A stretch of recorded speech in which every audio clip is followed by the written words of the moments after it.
There it is. So just so you know, it is going to be recorded. So if you would like to refer back at any point in time, it'll be shared out after the presentation. So this is our first of a series of 4 presentations that we are doing for the Long Island region. My name is Amy Bly. Today's topic is the Pathway to New York State 30% Initiative. We will be using the chat function throughout the presentation. It should have already popped up because we have a couple of messages in there already. If you are not familiar with the chat function, you're more than welcome to take yourself off mute to ask for help or ask one of the presenters how to type in the chat. I'm assuming by this point, most everybody is pretty well aware of it, but if for some reason you're not, please do let us know because we are going to be using that throughout the presentation. And here is your first prompt for the chat. If you wouldn't mind just adding your name, your school district, and the county that you are located in, that would be wonderful. Okay, so here's a little bit more about us. I introduced myself quickly. I'm going to let Sandy go first here. Hi, everyone. My name is Sandy Menasha. I'm with Cornell Cooperative Extension of Suffolk County, and I have 2 roles here. I am currently the vegetable and potato specialist with Extension in the Ag program, and also co-coordinator of the Long Island Farm to School Regional Program, along with Amy, who's going to go next. Thank you, Sandy. Again, my name is Amy Bly. I am also with Cornell Cooperative Extension, Suffolk County. I also have many roles that I play within CCE Suffolk. I am a SNAP Ed senior nutritionist for about the past 6.5 years here with CCE Suffolk, and I'm also the co-coordinator for the Long Island region Farm to School. Miranda? All right, good afternoon, everybody. I'm Miranda Capriotti. I work for East End Food Institute based in Southampton, and I am the Outreach and Education Manager and also the Farm to School Coordinator for Southampton, Riverhead, Tuckahoe, West Hampton, and Bridgehampton school districts. Great, thank you. Cheryl, do you want to introduce yourself really quick? Sure. Hi, everyone. My name is Cheryl Belinsky. I am the program lead for the Farm to School initiative through Harvest New York. Harvest New York is a statewide extension team. We offer support in a handful of other regions as well. So Sandy and Amy are joining us as part of the Harvest team, and we're really excited to partner also with East End Food Institute here. We have coordinators in Hudson Valley, both lower and upper, in Western New York, in North Country, and we are going to be hiring in the next, well, posting to, and hopefully hiring in the next few months in New York City and Central New York. And so we're able to do this work through the support of the New York State Department of Ag and Markets. They've given us funding to administer the Regional Farm to School Coordinator Program. So we're just slowly adding regions, and Long Island is one of the first that we were able to add. So excited to be with you all today. In addition to the Farm to School work, it actually falls under the local foods umbrella as part of our team. And so I'm a local food system specialist for the team, and I have been for about 10 years. Thank you, Cheryl. Cheryl's going to be with us the entire time. She's going to be checking the chat. So if you have any specific questions, one of us will try to get them answered. And if we don't have the answer right off the bat, we will definitely get back to you. Okay, so keep on moving here. So this is the basis of what we are going to cover today. We are going to do just a brief introduction of Harvest New York and East End Food Institute, as well as the 30% initiative. We are lucky enough to have representatives here today from State Ed. They're going to present on how to use the 30% calculator, go through the review, as well as the audit process for you all. So you'll have some chances to ask them questions while we have them on today. We're going to talk a little bit about some different methods to get you to your 30%, things like buying patterns, strategies that other districts have used to reach their goal of spending the 30% on New York food products. Then we're going to go through some examples of tracking and documentation as you go to make that application and audit process a bit easier for you. And then at the end, we will leave some time for Q&A. You don't have to wait till the end though. However, if you have any questions, just pop them right in the chat as we're going. And like I said, one of us will try to get you an answer. Okay. So here is our brief overview of Harvest New York. These are just some of the goals that we have for the program. Like Cheryl mentioned, it is a statewide program. We have had great success in other parts of the state. We're hoping to bring that here to Long Island as well.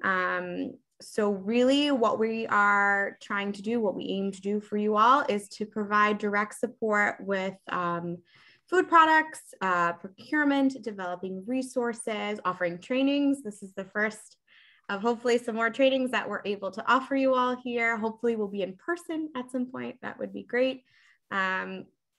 We are working collectively with a whole network of people. So we do have some institutional knowledge that we are able to tap into, which is great. We can help you individually with procuring local products, etc. And we're also working locally to connect with additional vendors and distributors for you all. Moving right along. So like I mentioned, we are really providing support to you all. We are hoping to find local food and farm partners to connect with you all and to hopefully be able to bring some more of that great foods into your schools. We are trying to work with our supply chain partners on the logistics of things, especially delivery. We know that's a big issue. So that's something we'd love to help with. Developing local food procurement plans, assisting you all with your bid development, things like using geographic preference, etc. Establish a farm to school promotional campaign if you're not already doing things like that, like our New York Thursdays or a Harvest of the Month program. We can also assist you with securing grants to expand a farm to school program or programming that you're currently doing.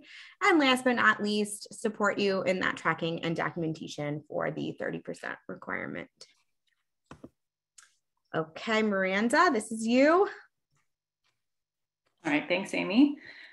So I'm going to tell you a little bit about Easton Food Institute. For those of you who aren't familiar, we are an aggregator, processor, and distributor of local foods on the East End of Long Island. We're a nonprofit, and we work with farmers and food producers to create a more sustainable and equitable food system here on the East End. We do this through a number of programs, which include Farm to School, which is sort of my jurisdiction. I'm the Farm to School coordinator for the 5 school districts I mentioned at the intro. We also have a Farm to Institution program where we distribute fresh and minimally processed produce to senior centers and food pantries throughout the East End. We have a farmers market. We just actually last weekend opened the East End Food Market in Riverhead with over 40 local vendors. And the market accepts SNAP and Double Up food bucks. And we also operate a virtual farmers market, which you will hear a little bit more about later, where producers can sell direct to consumer or through our wholesale network. And so this virtual platform is also the system that we've used to integrate local food procurement for our 5 school districts. Easton Food Institute also does value-added processing for local farmers and producers to create their own line of products in addition to our own line of products. And we have a shared commercial kitchen for small producers in need of a licensed space to produce their goods. So a little bit of everything. And we already work with many of you who are on the call. So yeah, I'm excited to tell you more as we go on. Thanks, Miranda. Hi.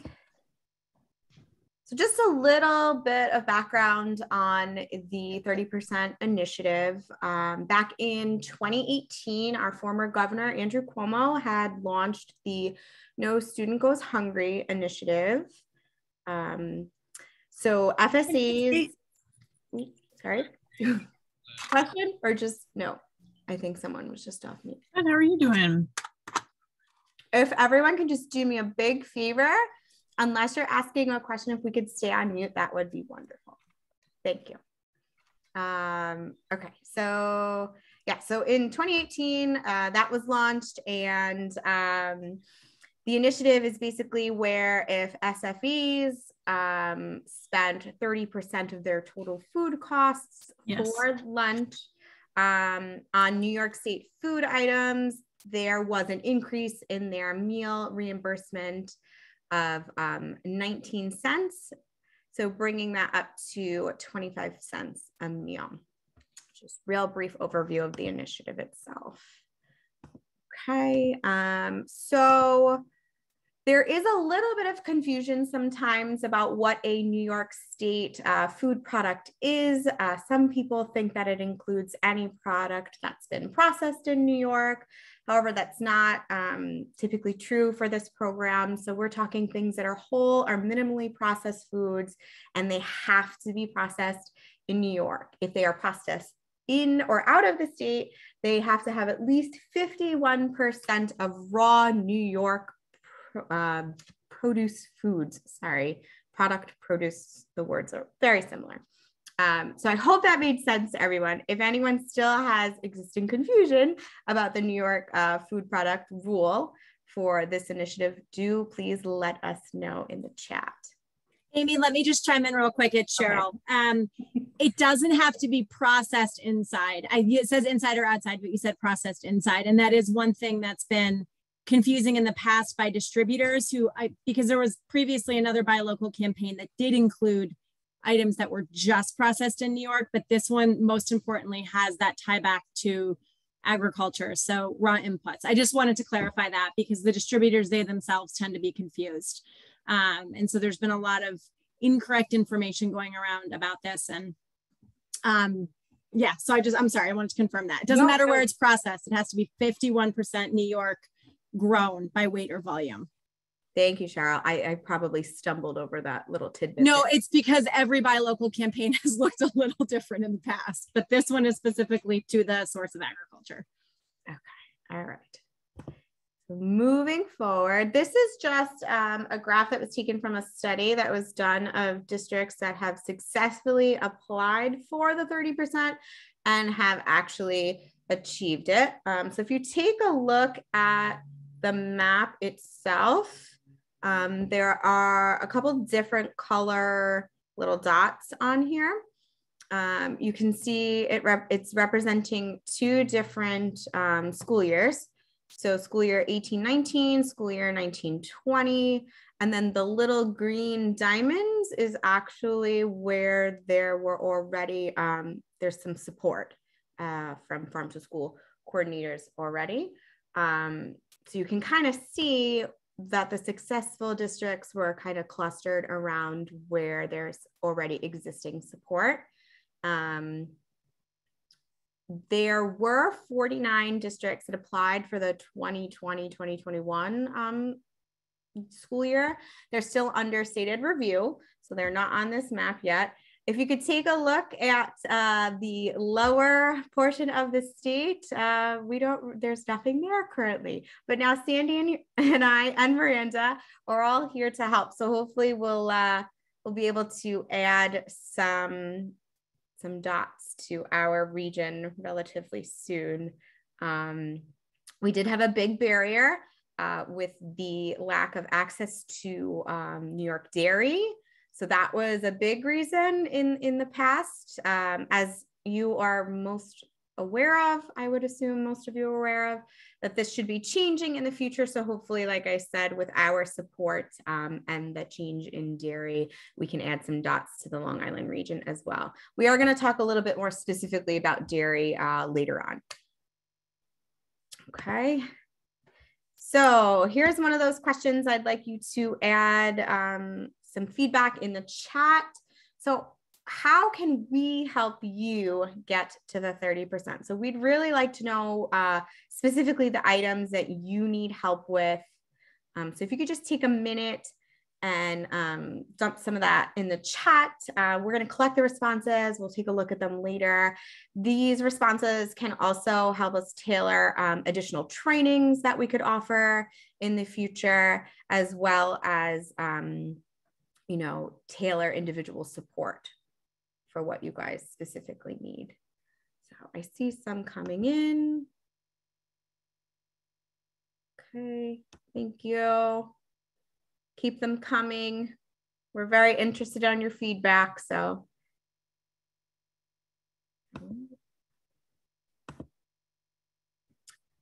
So 29.9% isn't enough. You have to achieve at least the 30% of total lunch purchases to be eligible for the reimbursement. If you're close, but you're not going for the 30%, you are leaving funds on the table. Okay, but you might be closer than you think, right? So we can help you and support you in the process from start to finish if you feel or if you think that you're close to the 30%. And again, like I mentioned, the dairy, with the addition of dairy, that's really, really going to help us out in our region. Okay. All right, so getting started. This is just a quick overview of the steps when you're considering applying for the 30%. Like I mentioned on the previous slide, you might be closer than you think. So what you want to do is just kind of calculate the 30% expenditure for your district, kind of determine what you're already doing, determine that baseline. Then you're going to just want to calculate the number, your dollar amount for lunch expenditures after you have the number. Then look at what you're already purchasing and, you know, then strategically plan what you're buying and bidding to add some more of those New York food products. And kind of once you get there, then really it's all about tracking and documentation. And you want to try to do that as you go, because it's going to make it a whole heck of a lot easier to track as you go rather than try to go back and look at everything. And tracking and documentation is a big thing that we are able to help you with. Okay. Okay, so now we are lucky enough, like I said, to have some state ad representatives here on the call with us today. They are going to take over for about 20 minutes or so. They're going to go over the 30% calculator that's going to help you achieve your target number. Okay, so I'm going to hand it over to them and then we'll be back. All right, thank you. So I'm just going to take a minute and share our screen.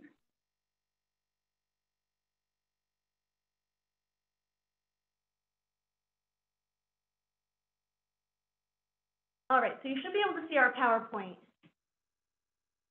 Can you see it? Yeah, okay.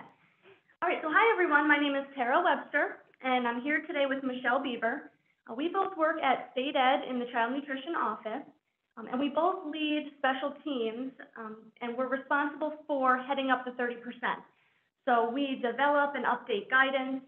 We review and approve the applications that come in. So if you have questions, you know, as you go through this process, we're always here. We'll share our contact information in the chat box. If you have a question, feel free to email us. I'm going to start by going over the 30% calculation tool. And then Michelle is going to go over the review process. So for this initiative, SFAs are required to purchase at least 30% of their total food costs for lunches in the preceding year.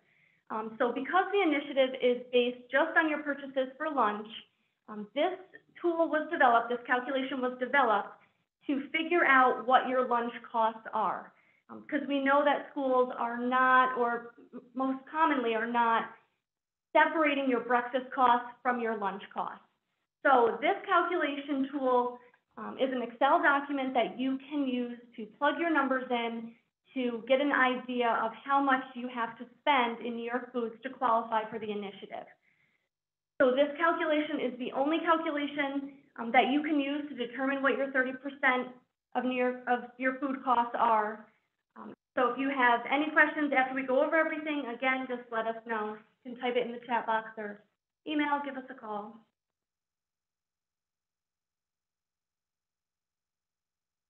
One more. Okay. So the calculation tool is broken up into 4 different steps. And the first step is to calculate what the total food cost percentage is. So in this step 1, in the top of the calculator, SFAs will report their total annual food costs and their total annual revenue. And so the total food cost divided by the total revenue will determine what the SFA's food cost percentage is. That's the first step, is to determine what that food cost percentage is. The second step, down where it says lunches, this is where we figure out what the income from only reimbursable lunches is. So in this section, SFAs will enter the reimbursement, federal and state reimbursement, that you receive from lunch meals only. And then you also enter the income from the sale of reimbursable meals. So this would be your paid lunch meals that you're receiving money from a student for. Then the third step is to calculate what the food costs for lunch are. So this step right here is what we take 30% of. And so the food cost, the step 3, is calculated by applying the food cost percentage that we calculated in step 1 to your lunch revenue. So the income from step 2 is multiplied by your food cost percentage, and that gives us what your lunch costs are. And then for the final step, step 4, you take 30% of the number you calculated in step 3, and that'll be the amount that you have to spend on New York State Foods in order to qualify for the initiative.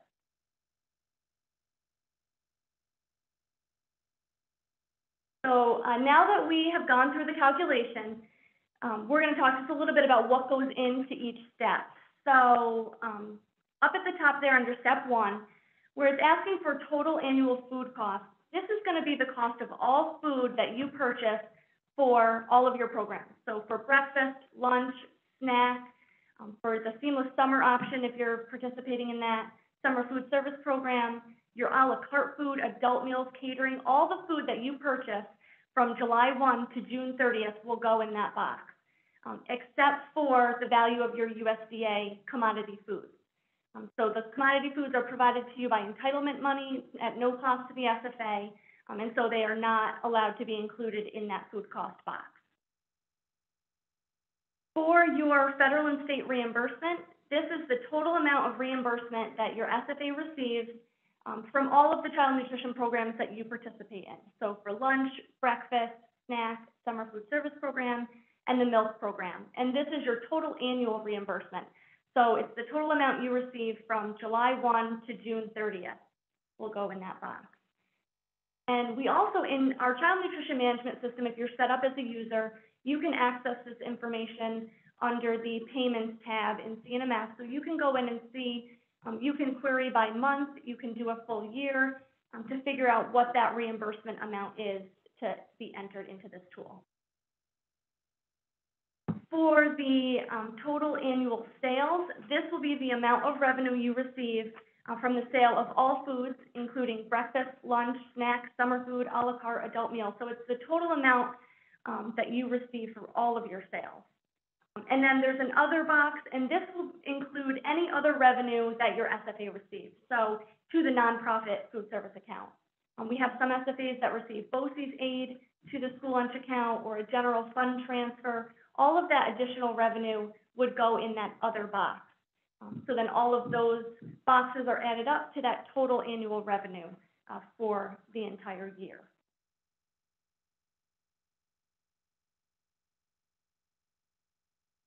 For the next section, where we talk specifically about lunches, you're going to enter your total federal and state lunch reimbursement here, and this is specific to lunch only.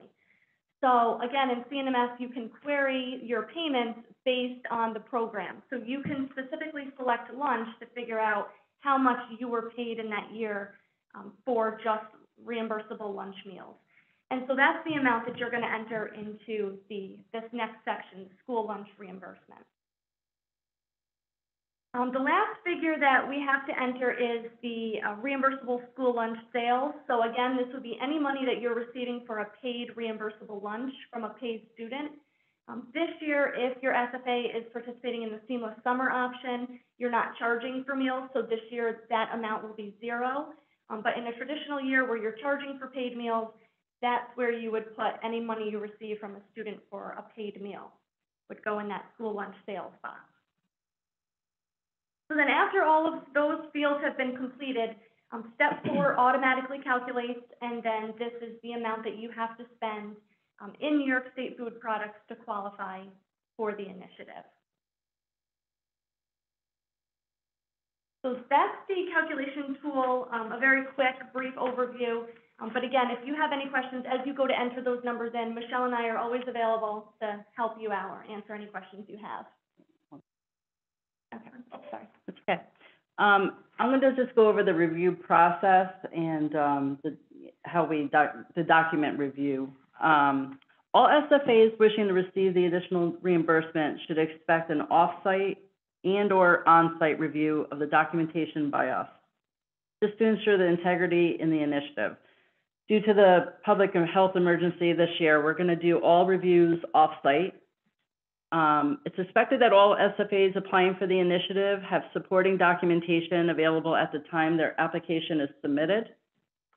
Upon request, SFAs are required to make all accounts and records pertaining to a school food service immediately available to USDA, SED, or any other authorized entity for the audit of review.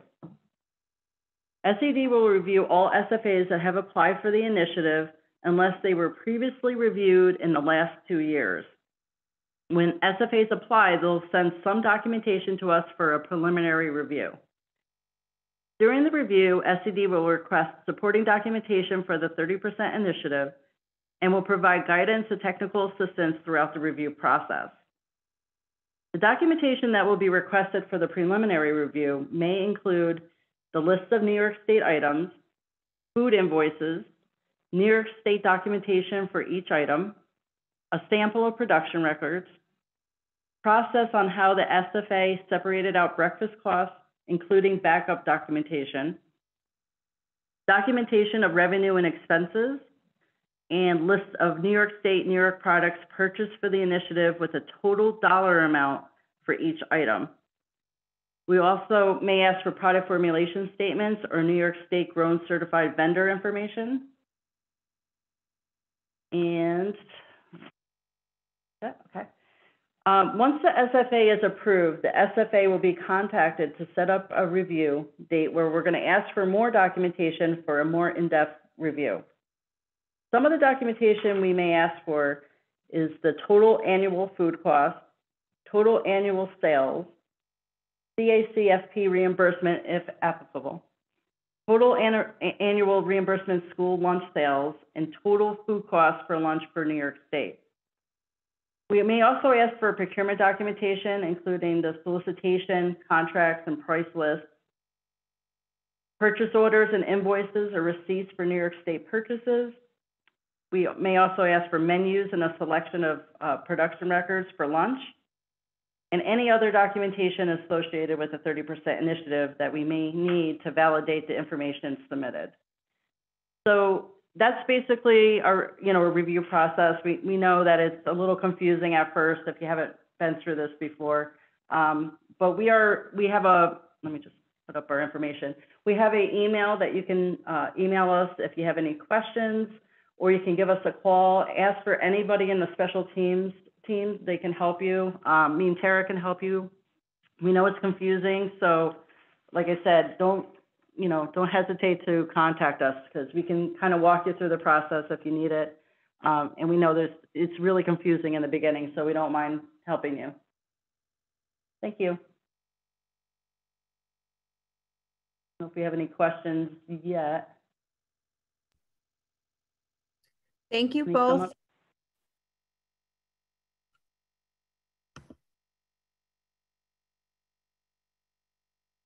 Now's your chance, everyone. If you have any specific questions for them, we have them here. Like she said, though, I hope everybody got their contact information down. If not, this was all recorded, so you can get it at another time, or you can ask us for it as well. But feel free, any questions, take a minute, get them in there, and then we'll get going again.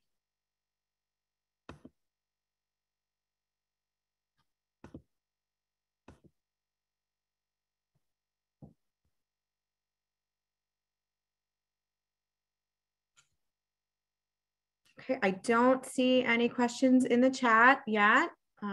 If something pops into your head, again, please at any point in time, just, put it in there. We'll try to get an answer to you as quickly as we can. But in the meantime, we will, oh, wait, what's in the chat? Yeah.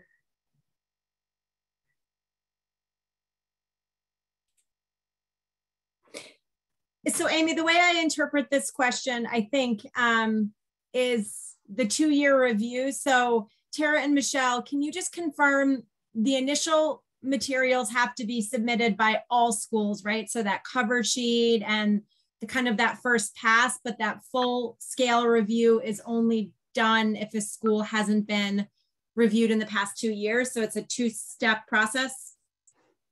Yes, so the information you have to submit every year. You do have to give us the information for that preliminary review. And as long as everything in that preliminary review looks okay and we think that you have enough information to be approved, at that point we would approve you. If you already had the in-depth review in the previous year or the year before, we wouldn't do that in-depth review over. So hope that explains it. I don't know. Maureen, did that answer your question? You just throw a yes in the chat. Okay, perfect. Great, thank you. And there was another question. Are the schools getting the 30% BOCES schools?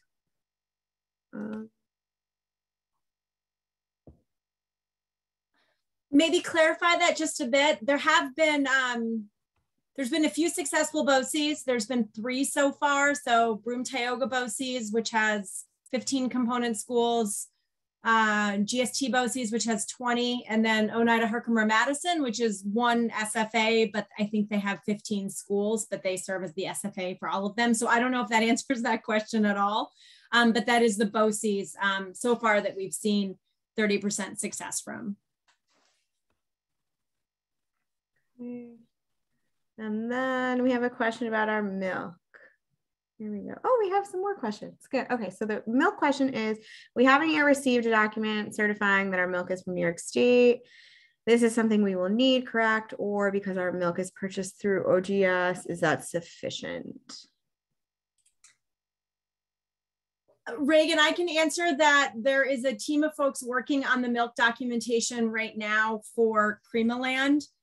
We don't have any reason to think that it's not going to be sufficient. They're buying from a milk cooperative that is comprised of just New York farms. They are trying to go through the New York Grown and Certified process. That process takes a little bit of time. So the quick answer is we don't have it yet. The long answer is I don't see any reason why it's not going to come through. But Tara and Michelle, maybe you want to answer the part whether or not that layer of certification is required if it's purchased through OGS. Like off of the OGS bed, I'm sorry. Yeah, any product that you're counting as a New York State food product does have to have that documentation to support that it meets the definition. So even if you're purchasing off the OGS contract, you do need it to either be New York Grown and Certified or a valid product formulation statement. There's a few more questions in here.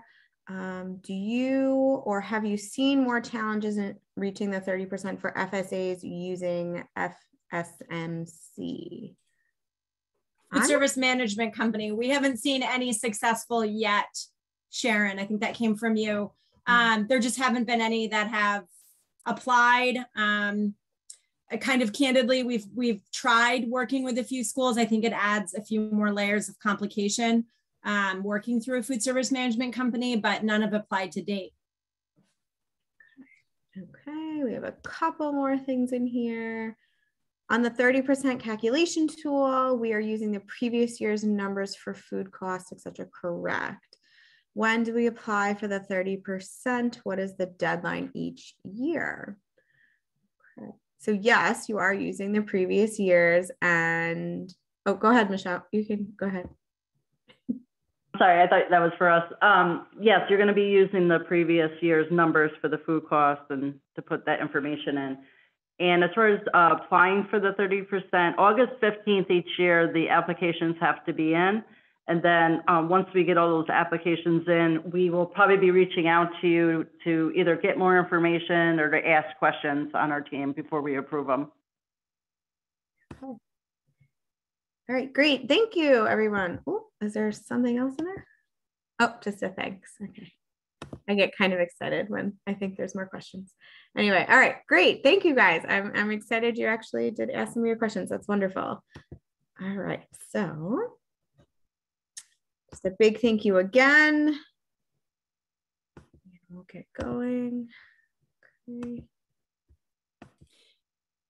Amy, too, I'll just mention that we'll follow up with a list of resources after this. There are, aside from the fact that there's dedicated coordinators to help with the tracking and the 30% calculator, well, the calculator is really state ed. We have them to help us with that, but there's good documentation that's already out there on the documentation that's necessary. So state ed put out a great tool. We've put out some tools as well, and we know it pretty well. So don't let the paperwork get you down. It's feasible to attain it. It's just better to start early rather than try to collect it later.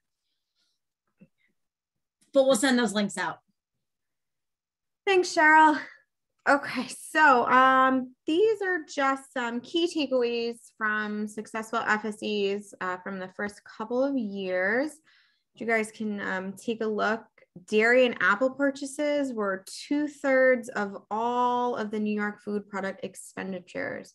So that's roughly about 20% of the spending there. There were some schools who got there with just dairy alone, almost got there, excuse me, not got there, almost got there with dairy alone. You know, that makes up a huge portion of your New York food product purchases. Depending on your other purchasing patterns, etc. So the gap ranges typically from about 8% to 12%. So you're not really starting from scratch. Gotta try to remind you guys of that all the time. You're already doing some of this. You know, so you're closing a much smaller gap than you're probably really realizing.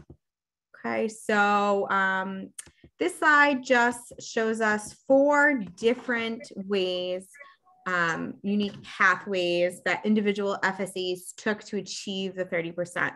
So if you take a look, they are broken down by meal component. The blue section on each of these is dairy.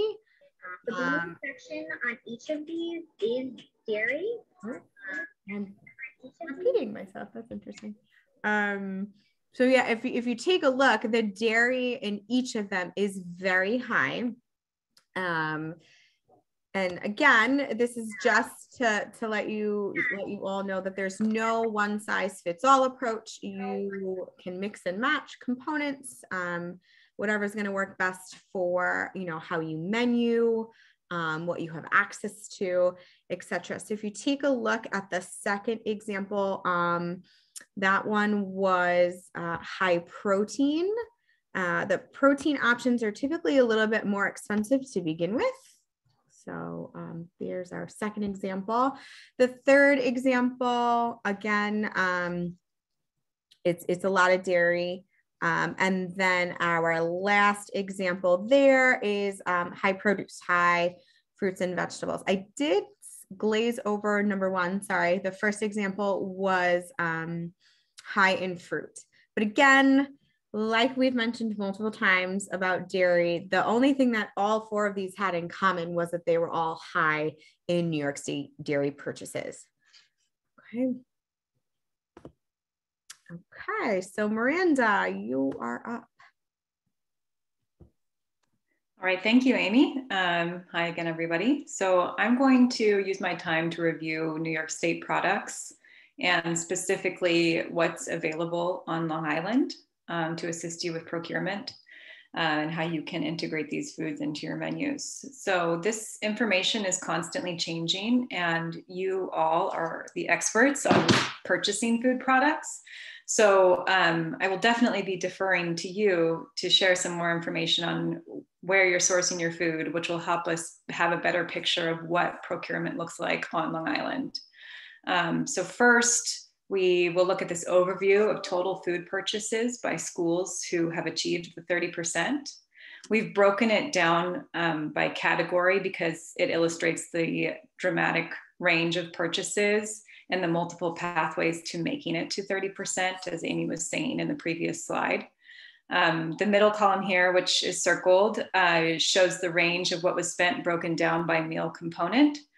And so the key takeaways here are that you can get to 30% without all 5 of the components.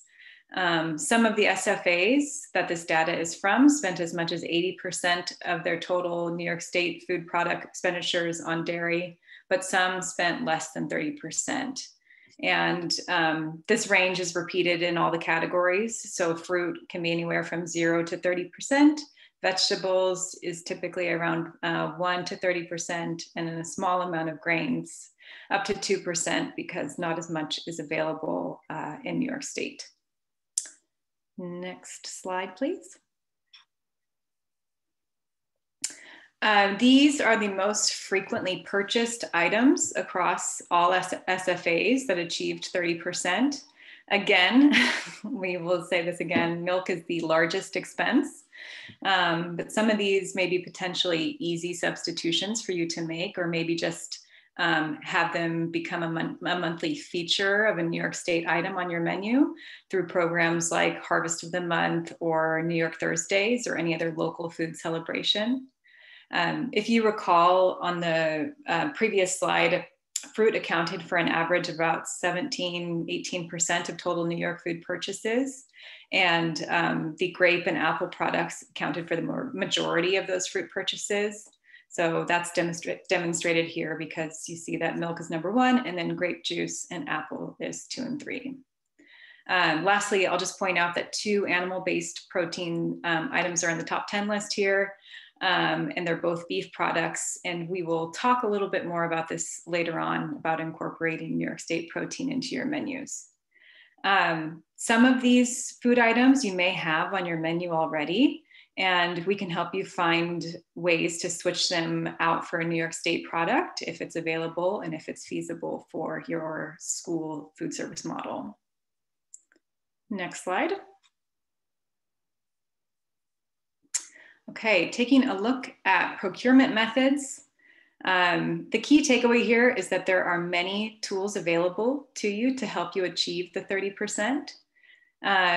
This data is from food service directors that achieved the 30%, and we asked them which procurement methods they used to purchase New York State food products. As you can see, 71% of them used micro purchases.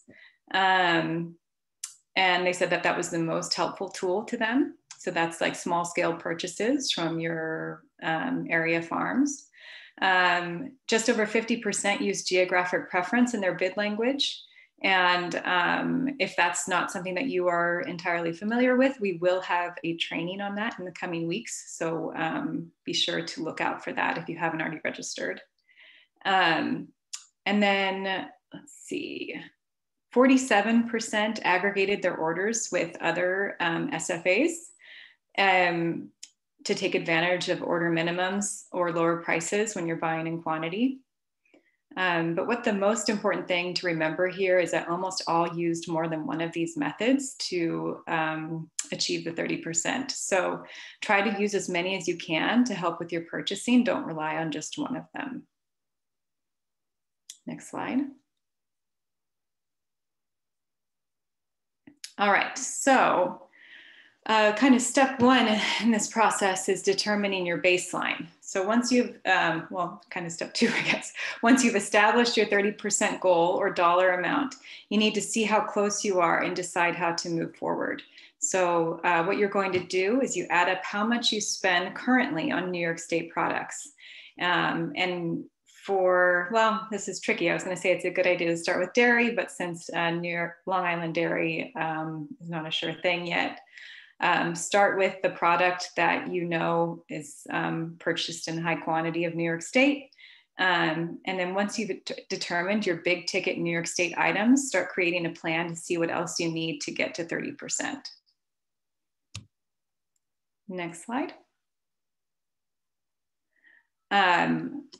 So we want to learn more about what kind of dairy products you're using to help us figure out ways that we can better serve you all. So I know that so much remains up in the air with the Creamaland bid, but I think at this point, it's still really helpful to move forward with the hopes that it will come through. As Cheryl said, it sounds like it's we're getting closer, hopefully every day. And at the end of the day, even if you aren't able to achieve the 30% because of milk, it will still be helpful to get all of the pieces in line should that bid or something else come through. So to help us determine the best course forward in procuring dairy products, if you could just drop in the chat what kind of dairy products you're currently using. I would imagine it's a lot of fluid milk, but anything else, that way we can take a look at New York State producers and how we can get them to Long Island, or if they're already out here. Let's see, I'm just going to take a quick peek at the chat here. Regan says yogurt, cheese sticks, although many times the products have been shorted, unavailable. Naeem says cheese, yogurt, and milk. That's what we suspected, and that's what some of the data from the other SFAs said as well.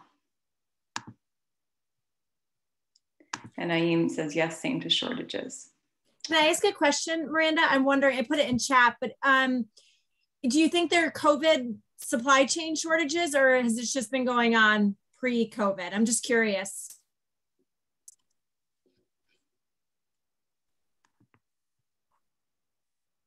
If anyone wants to answer in chat, I would just be curious if that's, again, a COVID thing, or if that's like a Long Island farm to school thing.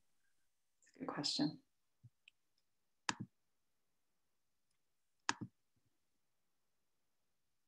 Regan says, not sure, they just tell us it's not available. And some say COVID seems to be the driver. Okay, thank you all, that's really helpful. All right, Amy, if you could go to the next slide. Okay, so we're gonna start looking at near food products by meal component. So we'll start with dairy. And this is a chart showing the overview of dairy items purchased by SFAs, similar to some of the graphs that Amy was showing earlier. So dairy is obviously a key component, and this chart shows the breakdown of expenditures for various dairy products for schools that achieve 30%. 83% of all the dairy purchases were fluid milk. And just to reiterate, as we've said before, should the Creamaland bid come through, you might be really close to the 30% with just your fluid milk purchases. Cheese was another big component at roughly 6%. And then the other dairy items include sour cream, cottage cheese, though I know that these are used less frequently. So as we move forward, I'm going to talk more about how to incorporate different New York products into your menu and planning so that we can find a way to subsidize the dairy use in your cafeteria. All right, next slide. Okay, so finding and incorporating local foods. This is a brief list of strategies on how to do that.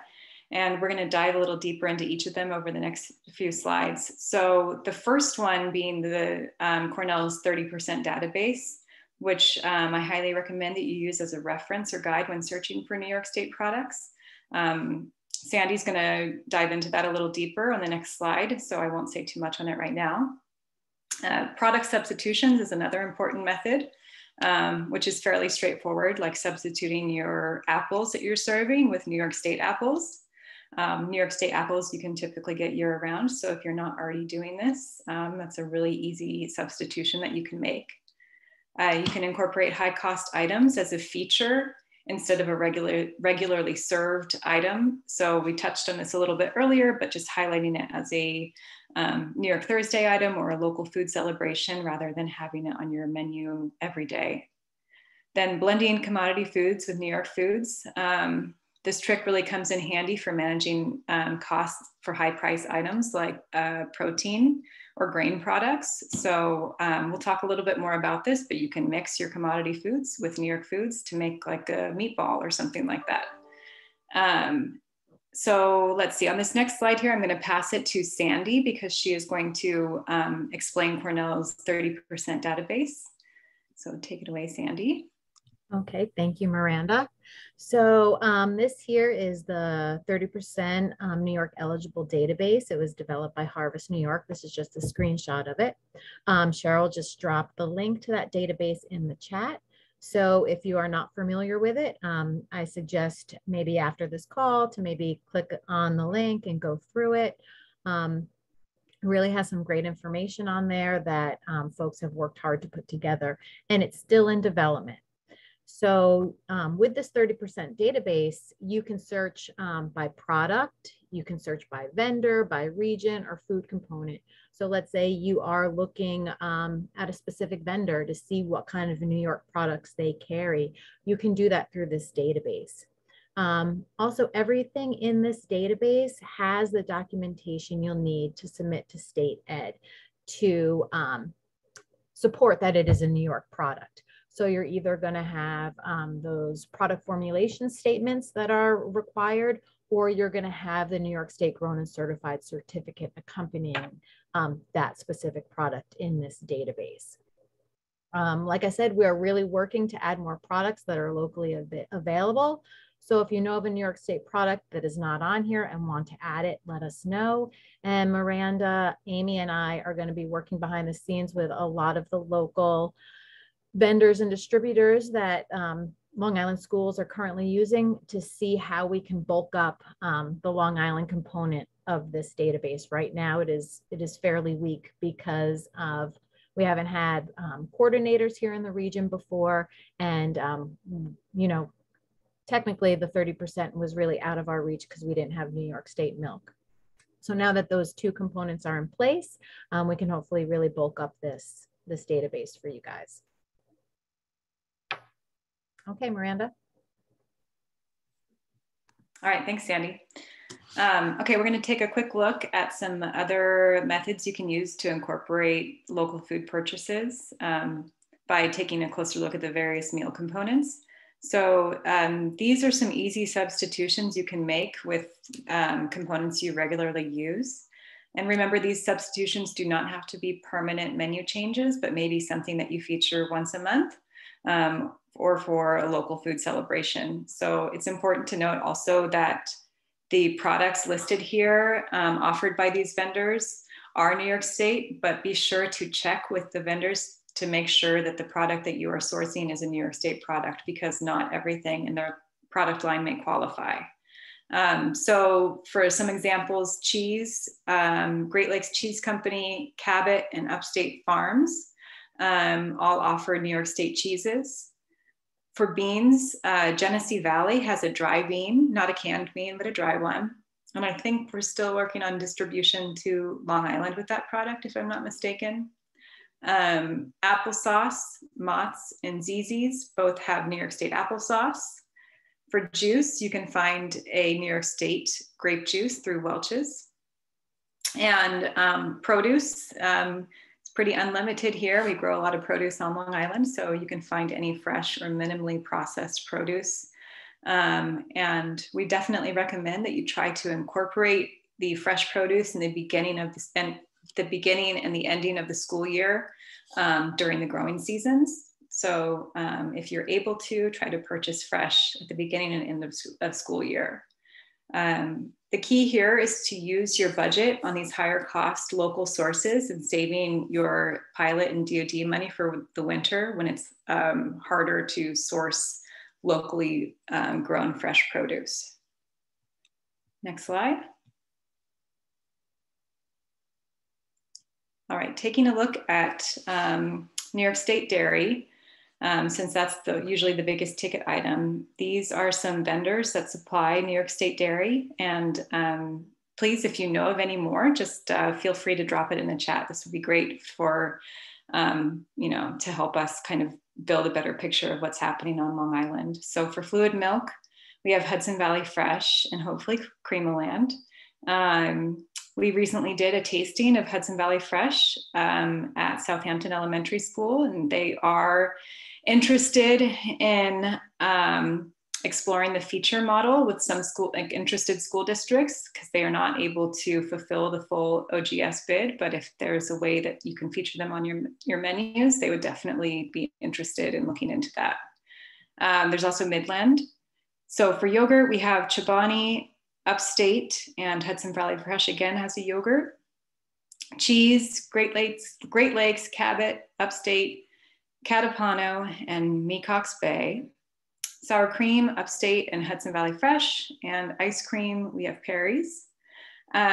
So some of these vendors like Catapano and Mecox, which are located on the North and South Forks, they will be higher priced items and likely better to be featured as a special New York State item that you have once a month or once a quarter or something like that, rather than regularly putting them on your menu. And again, not the entire product line for all of these vendors may qualify, so be sure that you check what you're ordering and make sure that it is a New York State product. Next slide. These are the distributors that we are aware of providing New York State dairy to Long Island. So we have Ace Indico, Cisco, H. Schreier, and Milvila.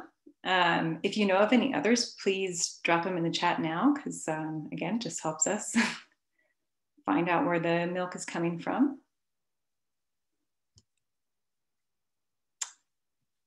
All right, next slide. Moving on to protein foods. So New York State protein is generally a higher price point, especially compared to what you're purchasing currently. But there are hot dogs, beef, chicken, and dried beans all available. And so it really just depends on your ability to process these items, your budget, and your willingness to take this on. So we are currently in conversation with chicken suppliers, and there are a few up in the Hudson Valley area already supplying to schools. So maybe there's a way that we can piggyback off what they're doing up there. And obviously price is a major consideration, but if it wasn't a concern, it's really helpful for us to know what kind of chicken products you would be interested in sourcing should we be able to find a New York State chicken. So if you want to drop that in the chat right now, we can kind of gather some information on what kind of chicken you are looking for.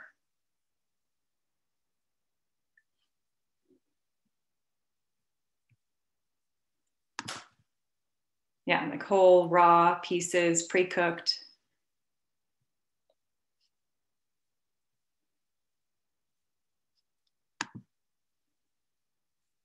Great, getting some answers coming through. Breaded chicken, pre-cooked chicken, white meat. Great, thank you. Feel free to keep dropping that in there, and we'll just keep moving on.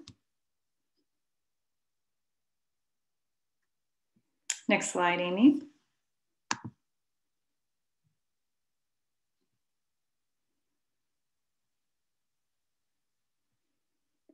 All right.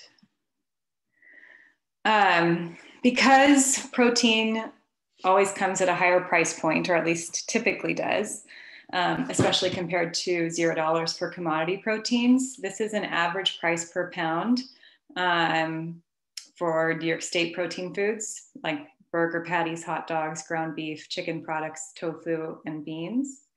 I realize that this may not work for all of you in terms of budget, but there are some strategies that we can assist you with to offset the higher cost.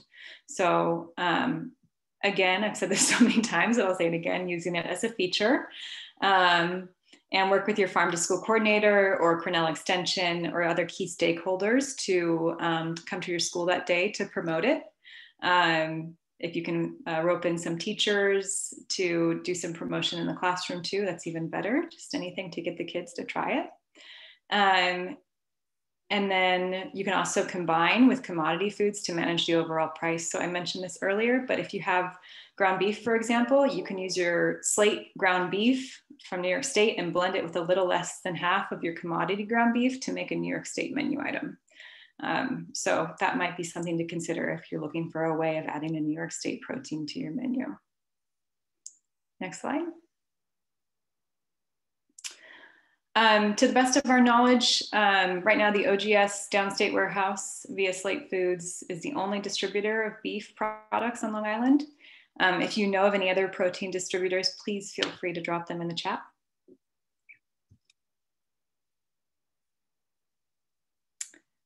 All right, moving on to New York State fruit. So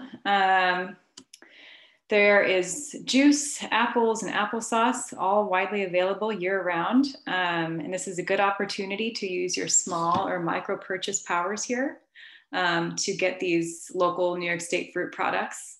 There are a ton of other fresh fruit available, particularly during the growing seasons at the beginning and the ending of the school year. So definitely encourage you to spend your money kind of at the beginning and the end of the school year and save your other dollars for in the winter months during the non-growing season.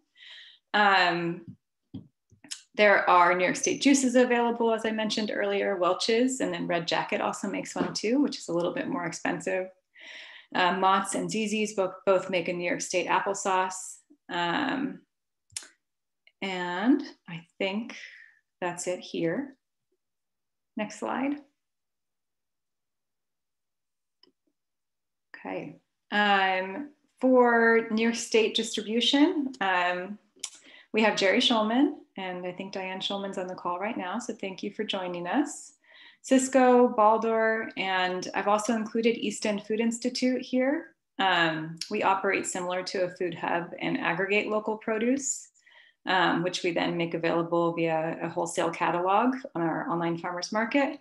We only serve the 5 towns on the East End currently, but delivery outside of this area would be considered on a case-by-case basis. The key here is to think about how you're spending your pilot and DoD dollars and saving them for your out-of-state purchases. Next slide. Vegetables, very similar here to fruit. Again, this is an opportunity to do smaller micro purchases from local farms. And so we have Jerry Schulman, Satter, Baldor, Peters Fruit, and Easton Food Institute again. On the East End, we're hoping to work with vendors like Schmitz to clearly indicate which products are New York State on both price lists and invoices. That can get really tricky when there's not information on where the products are coming from. So that is definitely something that as farm to school coordinators, we're working on the back end to help us all out a little bit.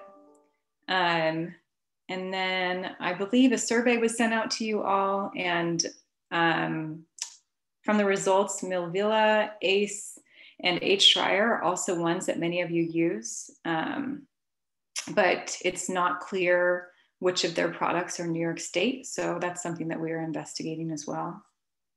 If you work with any other vendors or distributors, feel free to drop them in the chat, and we are happy to look into it a little bit more. Next slide. All right, New York State grain foods. There are not many of them, and they are a little pricey, but what is available are granola, pita chips, and pasta. Right now, we cannot get the granola on Long Island, but if there is a large enough interest in it from SFAs, then this is definitely something that we could look into. So Sfoleni it has a new pasta line for schools too. It is a little pricey, and I think the only way that you can order it is if you purchase a whole pallet. So this would be an opportunity for you to aggregate your order with other SFAs if you wanted to get New York State pasta. There isn't much in the way of local or New York State bread available, but this could be an opportunity for a product development with larger bakeries if this is an interest. So if you're really looking to add a New York State dinner roll to your menu, then maybe there's a way that we can work with some Long Island or New York State bakeries to get a New York State product created. And then this is another opportunity for purchases from hyperlocal producers as a featured menu item. We'd also like to know if there were any other grain items that you would be interested in adding to your menu. So if you can think of anything, feel free to drop it in the chat.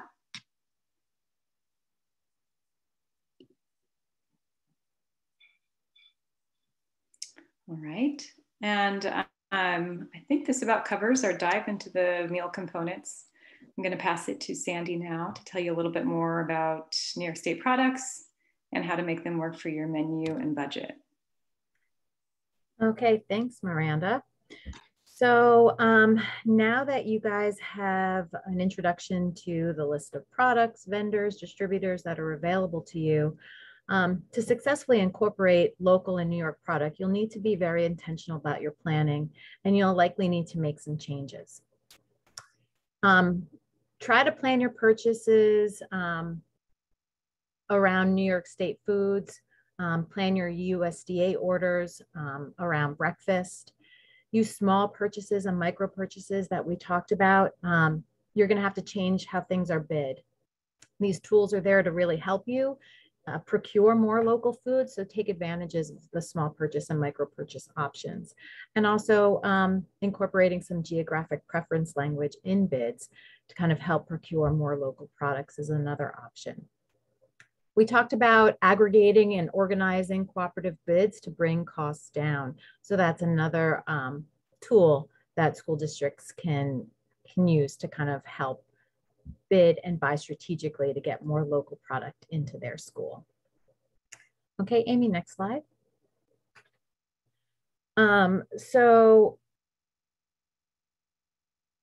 But you know, the big question usually is what about all my entitlement funds?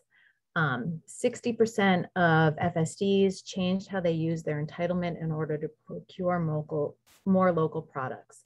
So change is really going to be necessary. You're going to have to look at your purchase practices and see what can be done in order to incorporate those more local products. Try to balance the higher cost of local products with entitlement products. Miranda talked a bit about that with taking some, you know, commodity meat and maybe combining it with some New York State meat. And with some smart planning, we can talk about some of these techniques in a bit more detail. Remember that it's really important to remember that the reimbursement might cover any extra costs incurred. So you are getting a 19 cent increase in your reimbursement when you reach that 30%. So higher costs can be balanced by that. Next slide. So here is just a sample seasonality chart of available products that you can purchase locally at different times of the school year. Luckily on Long Island, we are surrounded by farms, especially in Suffolk County. So try to plan your USDA orders around when New York State food items are available, mostly your local fruits and vegetables. So front and back load your menus with New York State items when they are available. So September, October, November, this is a time where New York product is very available. We have broccoli, cauliflower, cucumbers, tomatoes, kale, other collard greens in these winter months. When we're in the heart of winter, December through April, we don't have as many New York products available. So this might be a time where you're going to want to use your pilot or your DOD funds to purchase vegetables and other fruits. that might not be available locally. And then when you come to May and June, again, you start getting into more local product, lettuce, spinach, strawberries. So this might be a good time to, again, use your funds for purchases there and your entitlement dollars during other times of the year. Keep in mind that things like New York State apples, beets, cabbage, onions, potatoes, they're available year round. So that is something that you can always, again, purchase on occasion or purchase more intentionally during those winter months. It's really going to be important to develop relationships with and meet with farmers before the bid season to work with them and develop planting schedules. It's important for the success both for the farmer and for the school. And we have a lot of connections with our local farmers. A lot of farms are kind of in the backyards of local school districts here. So we can work to set up meet and greets or develop those school to farmer relationships. Okay, next slide. So to keep costs lower, as we talked about before, we want to mix New York products with commodity purchases. So as an example that was given is to take your beef commodity or your ground beef and your commodity beef to make burgers, meatballs, and other meat products. Make chili with beef crumbles and then add all the other ingredients using commodity products. Mix fresh local produce with individually quick frozen produce, excuse me. So broccoli, for example, you can take some fresh broccoli and individually quick frozen broccoli and make a dish that way. Buy USDA when local products are not available. So for example, purchase strawberries in June from a local grower and during the other months from USDA or buy USDA items not grown in New York, like bananas, citrus. So use those funds for those purchases and keep your school funds for those local purchases. Okay, next slide. If you are looking to buy larger quantities, we talked about aggregating and organizing cooperatively to make purchases. This will take advantage of buying as a group and a bulk, get lower prices. So work with the Long Island Co-op if you don't already, as they aggregate a lot of purchases for schools. If not, there's also BOCES that you can work with cooperatively to organize purchases. Work with your other FSAs to aggregate to purchase by the pallet if there is storage available and bring costs down that way. Craft your bids with a piggyback clause. So this is another procurement tool that you can use. Piggybacking, when you add in that clause, it allows FSAs to purchase off that bid and get that price for that bid. So it's another kind of cooperative type purchase. Okay, next slide.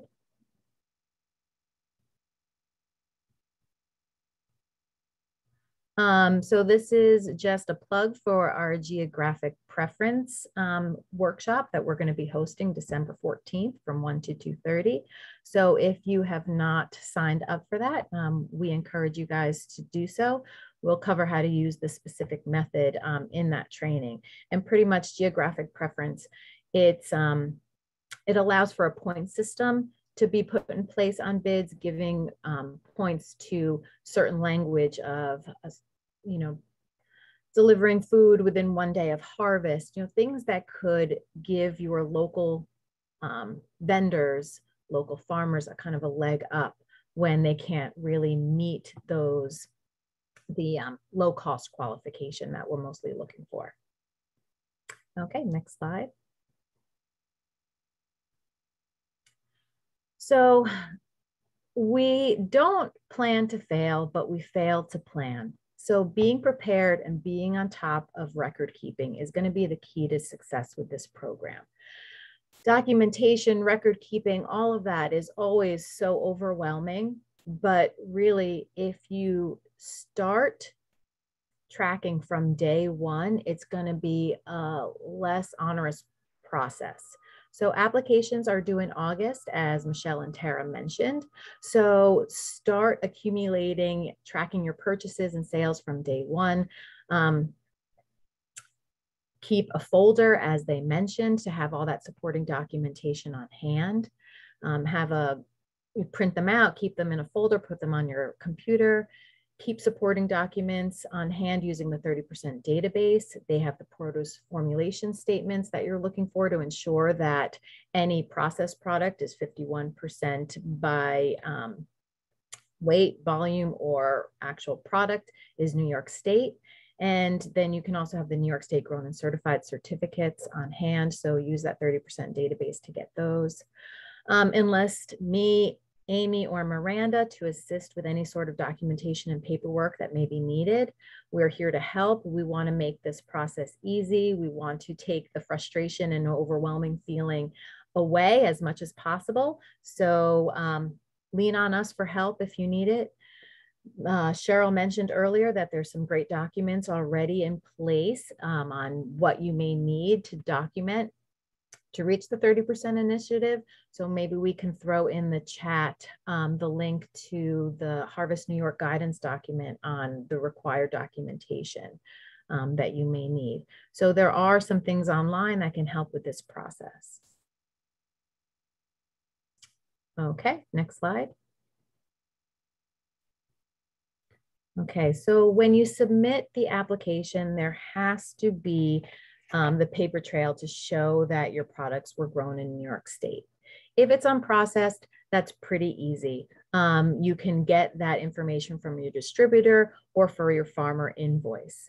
It needs to explicitly state on the invoice the name of the farm or that it is New York State. Terms like local, homegrown, etc. are not acceptable. So we can work with vendors to help make this process easier. So again, lean on us if you are working with a vendor and you're buying a particular product, but you're not sure if it's New York State or not, let us know. We can work with that vendor and get them to list it, because I'm sure if you're purchasing a particular product from that vendor, you may not be the only one, and other FSAs might be looking for that information as well. So again, lean on us and we will help with this process. So if you are looking for documentation for a process item, as you mentioned, or as we mentioned before, it has to have the New York State grown and certified certificate, or it has to have a product formulation statement. Either are fine. Like I said, the database has these forms handy. And if you are getting a process item and you do not have the paperwork for it, we can help track it down or get it made. So reach out, as others probably need this information as well. And we'll put that all in the database so it could be there for everybody to access. Okay, next slide, please. So you need to document your spending, how you're spending your money, and there needs to be an accurate count of your milk. So milk tracking, the best way is production records and the use of a master milk worksheet. We have examples of those if you need them. It sounds complicated, but it's not. There are many successful SFAs already counting and tracking milk, and we can give you some examples of those. The purpose really is to separate milk used for breakfast versus lunch. Remember, anything sold for breakfast is not going to count. So we need to have an estimate, or we need to have a count of what was sold during lunch. An estimate or a percentage is not going to be acceptable. Saying 30% of my milk was used for lunch, that's not going to work. So some schools have added a New York State button on their point of system sales for lunch service as a means of tracking milk. They have folks that are counting milk before and after lunch service to track how much was sold on that particular day. There's other school districts that are counting milk as it goes through the line. So these are just some examples of what some schools have used. Again, we can share any Excel documents that have been used for tracking milk to anybody that's interested, so reach out. The point really is that you must just figure out a system that's going to be best for your particular situation. So you also need to track your monthly spending. And really, this is best done from the beginning. We have templates and spreadsheets to assist with this also. So if you need those, we can definitely share them. By tracking spending from the beginning, you can see monthly where you are with hitting your 30% goal, and then make adjustments as necessary at that time, instead of waiting till the end of the year and realizing, wow, I'm $200 short of reaching that 30% goal. It's going to be much harder to tweak at the last minute, as opposed to trying to tweak as you go through each month, tracking your spending to make sure you're hitting that 30% goal. And that 30% you got from the calculator, so you can know month by month how close you are to hitting that. Okay, next slide. So opportunities and next steps. Harvest New York is going to continue to identify available New York food products in the region through partner distributors, and identify opportunities for new product development and or reformulation. So again, we talked a lot about this. We asked you guys to drop a lot of things in the chat. As you go through, if you think of anything else, please reach out. As I mentioned, we are here to help and take some of the overwhelming feeling of this process off your shoulders as much as we can. You know, let us know what products you wish you could get that you aren't getting. We are also looking to identify potential farmer and food service director meet and greets. So if later in the year, maybe if as COVID kind of lightens up, we really want to do something like that in person if possible, but we can set up a meeting where we get local farmers and food service directors together in a room, and we can, you know, make connections.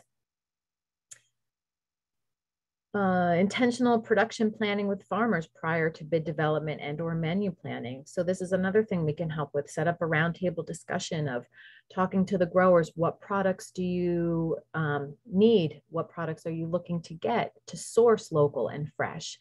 And working with the farmers again, if they know that in advance, they can plan properly, and both the schools and the farmer can be successful. So let us know how we can help. If there's other products you wish you could get that you aren't getting now that are New York, please drop those in the chat. We'd love to hear the kinds of things that you're looking for. Okay, next slide. So as we mentioned, we have some upcoming trainings coming about.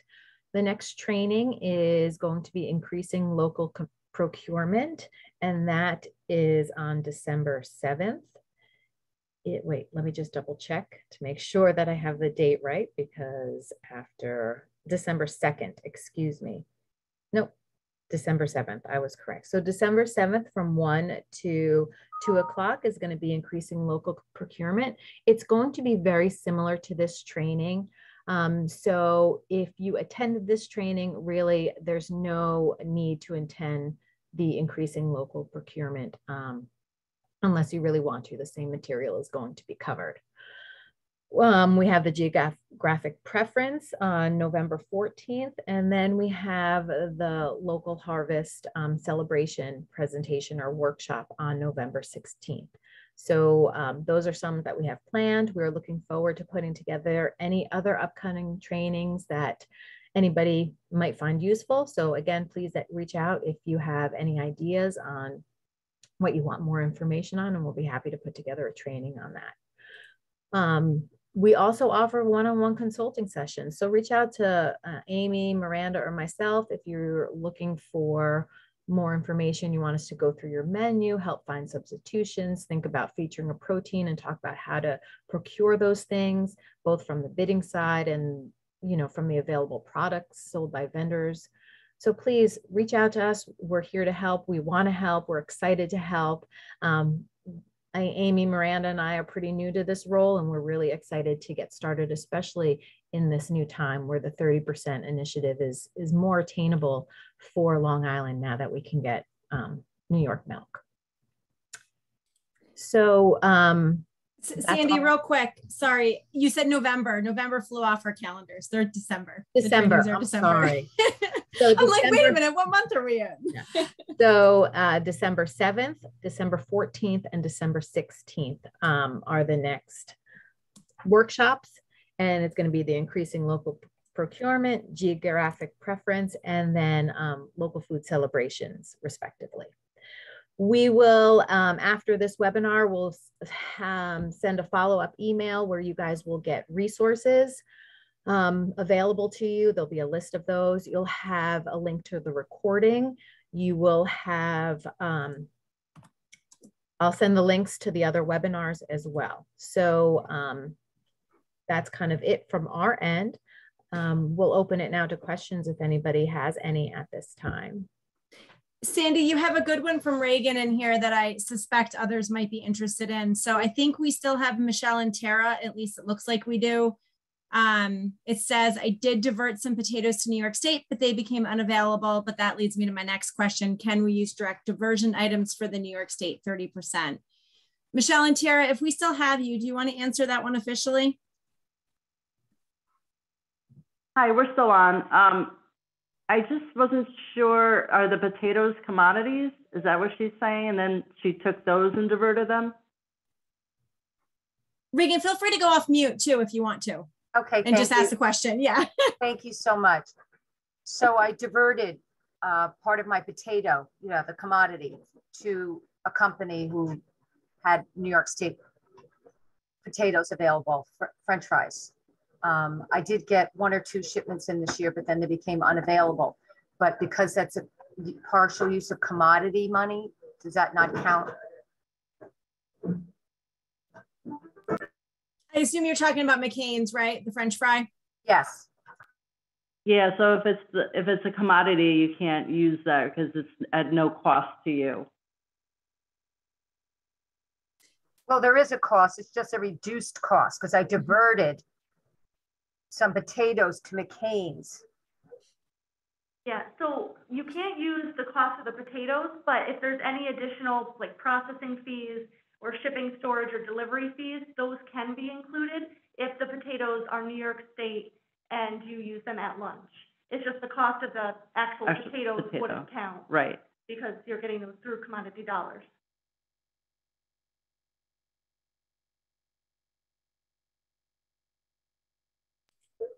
Okay.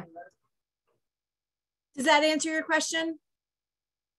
Yeah, I'm still a little confused because I get a reduced price for that item. I don't, you know, I still pay. For like the processing, Regan, and all the different, like the processing shit, like from McCain's, like they get your potatoes and then you pay McCain something to turn them into a French fry, right? Yeah. Right, but the potatoes itself is all commodity, right? Yes. You're not getting it. Yes, you're right. Yeah. You're right. Yep. Gotcha. So so it's just the actual potatoes that you want to be able to use, but the other fees that you could do that part. Okay, thank you. Reagan, if you have questions, you can reach out. We can talk a little bit further about it if you want.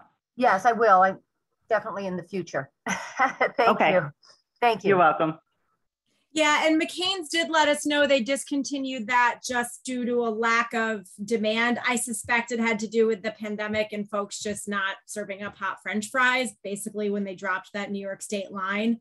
They did say if there's enough demand that comes back, it's something they could put back in like to production, like that New York State potato, that New York State French fries. So that was an unfortunate thing that happened within the last few months that we found out about. But if and when that demand comes back online, like I said, they'd be willing to consider producing it again. Okay, great. Thank you. Okay, any last questions from anybody? If not, we'll wrap it up since we're at 2:30 and I don't want to take up any more time.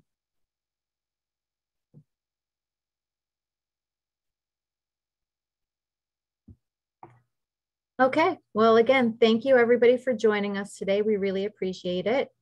Reach out if you have any further questions, and then hopefully we'll see some of you guys on some of our other workshops that are scheduled for later in December. Thank you. Mm-hmm.